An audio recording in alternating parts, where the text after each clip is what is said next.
Assalamualaikum warahmatullahi wabarakatuh. Nama saya Muhammad Reza Ketamili. Hari ini saya akan membahas suatu masalah yang lagi musim pada akhir-akhir ini, yang seringkali terjadi pada orang dewasa, terutama pada anak-anak.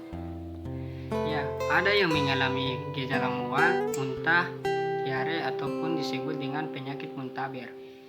Oke, baik. Di sini saya akan menjelaskan gimana cara mengatasi muntaber. Simak video selanjutnya.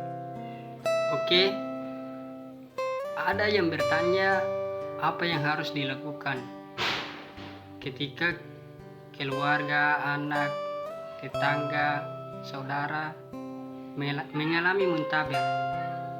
Ya, yang pertama itu adalah memeriksa kondisi umumnya. Kondisi umumnya seperti apa? Apakah masih bagus? Apakah masih bercahaya?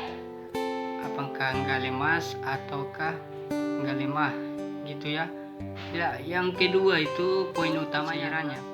Jadi muntah atau berak mencret, diare itu kan cairannya keluar. Jadi harus diimbangi dengan cairan yang masuk ke dalam tubuh. Itu selanjutnya itu memberikan nutrisi. Jadi kasih makanan yang cukup-cukup.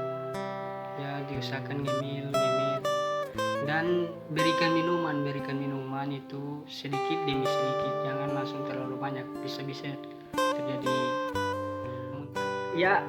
Observasi, kita masuk ke tahap observasi, melihat perkembangan dalam 1-2 hari ke depannya. Kemudian ada yang bertanya seperti apakah kita bisa minum oralit? Ya, di sini kita bisa minum oralit, dan fungsi oralit untuk menambah cairan dalam tubuh. Kalau misalnya di situ ada buah kelapa, ya airnya dia diperlukan. Ingat, jangan minum minuman yang bermacam-macam label. Contohnya seperti minuman instan dan berenergi. Ya, makan juga makanan yang cukup dan makanan yang berkuah. Tapi makanan yang berkuah bukan dalam bentuk Indomie. Ya, jangan makan makanan yang terlalu merangsang diri. Contohnya seperti makanan pedas, kecut, kopi, ketan, dan santan.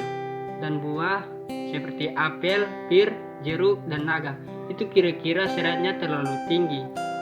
Seratnya terlalu tinggi dan dihindari dulu, karena takut mengganggu sistem pencernaan dan sehingga terjadi masalah. Kemudian hal yang paling penting yang harus diperhatikan adalah jangan minum obat sembarangan atau jangan minum antibiotik sembarangan.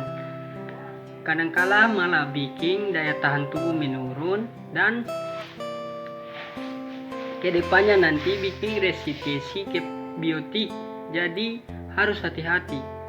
Ada yang bertanya seperti ini, boleh nggak sih kita minum anti diare untuk memapatkan diare? Untuk memapatkan diare sebaiknya dihindari dulu. Karena apa? Karena kadang-kadang anti diare juga bisa menimbulkan efek samping kepada usus dan mengurangi gerakan usus. Itu berbahaya nantinya bagi pasien. Kalau masalah obat-obatan, lebih baik konsultasi langsung dengan dokter agar tak terjadi kesalahan kepada pasien. Kalau perawatan di rumah, mungkin nutrisi sama cairan itu yang lebih utama, karena biasanya muntah, berak mencret ini sering diakibatkan oleh virus yang menular lewat makanan atau fluid oral. Ya, jadi kemungkinan besar virus ini tingkatnya sangat tinggi. Jadi tidak perlu antibiotik, yang penting minum makan secara teratur. Mungkin seperti itu. Hal-hal apa jika keadaan memburuk, dibawa ke rumah sakit atau dokter terdekat? Perhatikan hal-hal sebagai berikut. Yang pertama adalah anak lemas, letih, lesu. Kemudian kulitnya, perhatikan kulitnya, cubit kulitnya, kadang kulitnya agak terlalu lambat, tidak mau makan atau minum, atau tidak ada nafsu makan atau minum pasien tersebut, anak tersebut, dan membawa ke rumah sakit atau dokter terdekat. Kemudian muntah, mencret, keluar darah.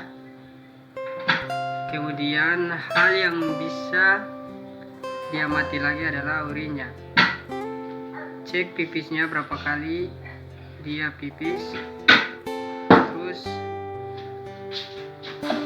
seperti orang normal atau tidak. Kalau tidak, segera bawa ke rumah sakit atau dokter terdekat, soalnya dia dehidrasi atau kurang cairan. Perlu diperhatikan cairan karena yang bahaya bisa terjadi kefatalan pada pasien ketika kekurangan cairan pada penyakit muntaber. Ya begitu, demikian, semoga bermanfaat dan bisa dimengerti. Terima kasih.